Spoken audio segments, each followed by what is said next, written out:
श्री दुर्गाय नमः। बोलिए श्री नव दुर्गा मैया की जय। एक वेणी जप कर्णपूरा, नग्ना खरा स्थिता।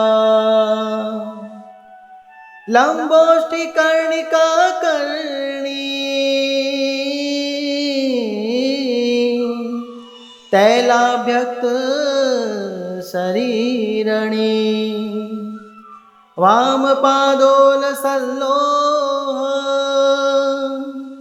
लता कंटक भूषणा। वर्धन मूर्ध ध्वजा कृष्णा,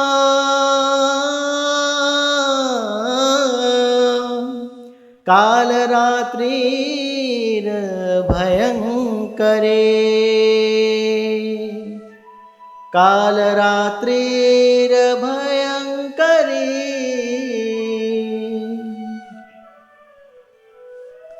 नवरात्रि के 7वें दिन को महासप्तमी के नाम से भी जाना जाता है। इस दिन माँ काल रात्रि की पूजा करने का अत्यंत महत्व है। माँ काल रात्रि की पूजा करने से भयानक भूत प्रेत आदि सब भाग जाते हैं। माँ काल रात्रि अत्यंत शक्तिशाली है।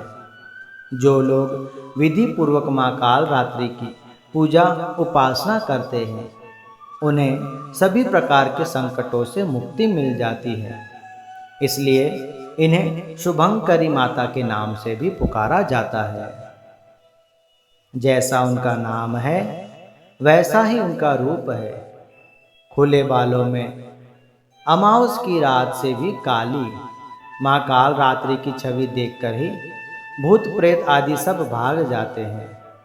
माँ का वर्ण काला है।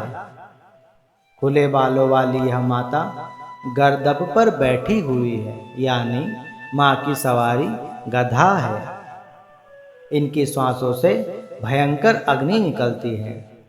इतना भयंकर रूप होने के बाद भी वे एक हाथ से भक्तों को अभय दे रही है। माँ का यह भय उत्पन्न करने वाला रूप केवल दुष्टों और राक्षसों के लिए ही है, लेकिन इनका हृदय बहुत ही कोमल है। अपने भक्तों के लिए माँ अत्यंत ही शुभ फलदायी है। कई जगह इन्हें शुभंकरी नाम से भी जाना जाता है। जब माँ काल रात्रि अपने नाक से श्वास लेती है अथवा छोड़ती है तो नाक से आग की भयंकर लपटें निकलती है। इस देवी के दाएं हाथ हमेशा ऊपर की ओर उठा रहता है, जो इंगित करता है कि माँ सभी को आशीर्वाद दे रही है। माँ काल रात्रि के निचले दाहिना हाथ उसकी मुद्रा भक्तों के भय को दूर करने वाली है, जबकि उनके बाएं हाथ में लोहे से बनाए कांटे जैसा अस्त्र है और निचले बाएं हाथ में एक कटार है। इस दिन माँ की पूजा करते समय माँ को गुड़ का भोग लगाएं। माँ काल रात्रि को गुड़ अत्यंत प्रिय है। भोग लगाने के बाद किसी मंदिर, ब्राह्मण अथवा जरूरतमंद को देवें या स्वयं भी प्रसाद ग्रहण कर सकते हैं।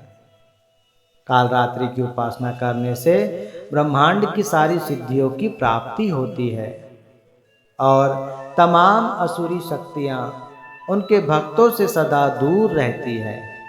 इसलिए दानव, दैत्य, राक्षस और भूत प्रेत उनके स्मरण करने से ही दूर हो जाते हैं। उनकी कृपा से भक्त हर तरह के भय से मुक्त हो जाता है और सदा आनंदित रहता है।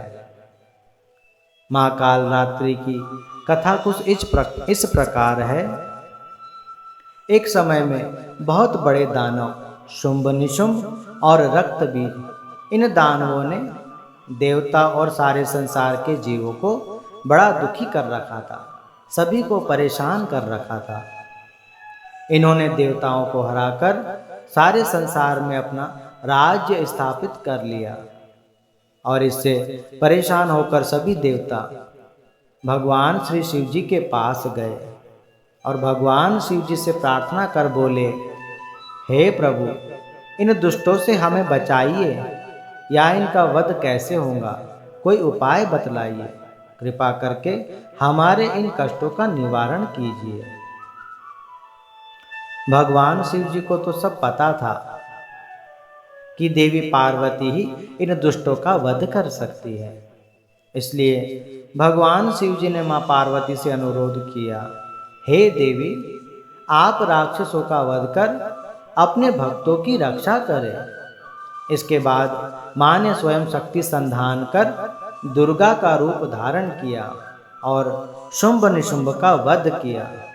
उसके बाद मां दुर्गा ने दैत्य रक्त बीज को मौत के घाट उतारा, तो उसके शरीर से निकले रक्त से और लाखों रक्त बीज दैत्य उत्पन्न हो गए। उस दैत्य की विशेषता ये थी कि जब कोई भी उसे मारने का प्रयास करता तो उसके खून की बूंद यानी रक्त धरती पर गिरता था, तो उस रक्त से उसका हुबहू वैसा ही नया रूप बन जाता था। इसे देख दुर्गा ने अपने तेज से कालरात्रि रूप को उत्पन्न किया। मां कालरात्रि का चेहरा एकदम भयानक डरावना सा दिखने लगा। फिर जब वो एक हाथ से रक्त बीज को मार रही थी, तभी दूसरे हाथ में एक मिट्टी के पात्र यानी खप्पर में रक्त को झेल लेती थी और इस प्रकार रक्त को जमीन पर नहीं गिरने देती थी। इस तरह रक्त बीज को मारने वाली माता पार्वती का रूप कालरात्रि कहलाया। रक्त बीज को मारकर मां कालरात्रि ने देवताओं को असुरों से छुटकारा दिला दिया। ठीक इसी तरह मां कालरात्रि दुष्टों का नाश करती है और अपने भक्तों पर सदा खुशियां और आनंद बरसाती है। बोलिए श्री कालरात्रि मैया की जय। बोलिए श्री नव दुर्गा मैया की जय।